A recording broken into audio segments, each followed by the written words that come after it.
My name's Steph Bumstead, and I wanted to take this opportunity to teach you the concept of time management.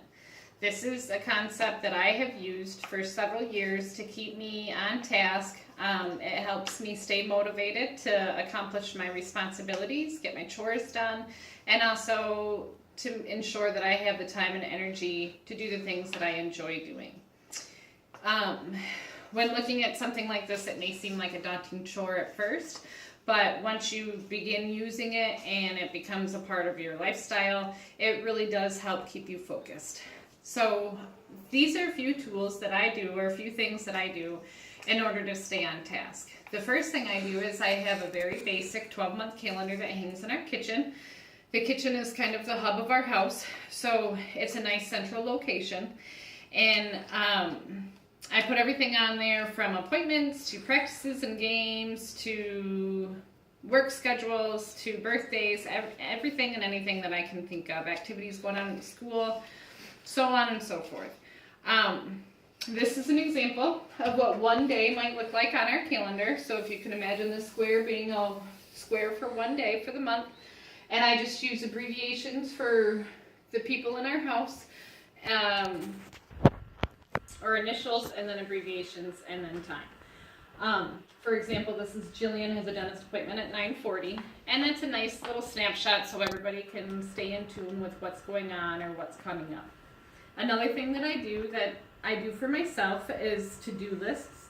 I do these every single day to make sure that I get everything done. I start with what I know I have to do and block out times in between. So I know this is Mondays, yesterday's. So kids had to be to school at 7:30. These are my classes here in the middle. And then Jillian had to get picked up from volleyball, and then she also had a band concert last night. And there's gaps in the middle that I can fill in with other things that maybe I have time for. And as I accomplish them, I cross them off the list. Our lives are very fluid and things change very, very quickly. So I like to keep it this way. It's kind of informal. I can make changes if I have to. For instance, yesterday my son woke up sick, so he didn't go to school, so everything in here got moved to Tuesday so that I could stay with him for as long as I could before I had to go to class. A few other things that I've learned over the years that help is, if you don't know where your time is going, to kind of keep a log for a couple of days or a week, and that way you can see if you're spending too many hours playing video games or hanging out on YouTube or social media, things like that. Or if you're spending more time on certain things that aren't as important to you as what is important to accomplish your goals. That will help you kind of decide how you want to spend your time, if you're spending it appropriately. When you're working on a big project, try to eliminate distractions. I like to have music in the background when I'm working on my homework. It helps eliminate any other background noises.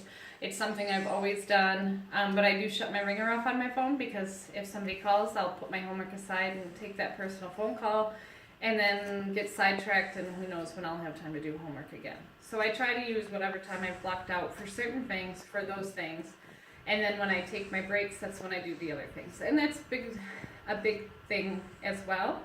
It's important to take breaks when you're becoming frustrated, feeling overwhelmed, getting bored. When you find your mind wandering, it's good to get up and go take a walk or get a snack or a fresh glass of water, anything like that.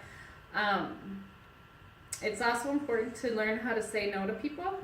That's something I have a really hard time with, but as you can see in my day, there's not a whole lot of time to add things. So to say no, or to negotiate what you can or are willing to do, what you can fit in, all of that's okay.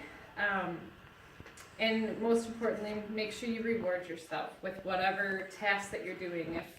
If I have a day that looks like this, that's all chores, maybe I'll reward myself with a yummy coffee from Big B, or sitting down at night and putting my feet up and reading a good book when everything's all done. Or if I get accepted into my program, it may be dinner out with my family and a glass of wine. It all depends on what I accomplished and what the award measures up to. I hope that you took some notes away from this. I don't want to say notes. I hope that you learned a little something today and have a great time managing your time in the future. Thank you.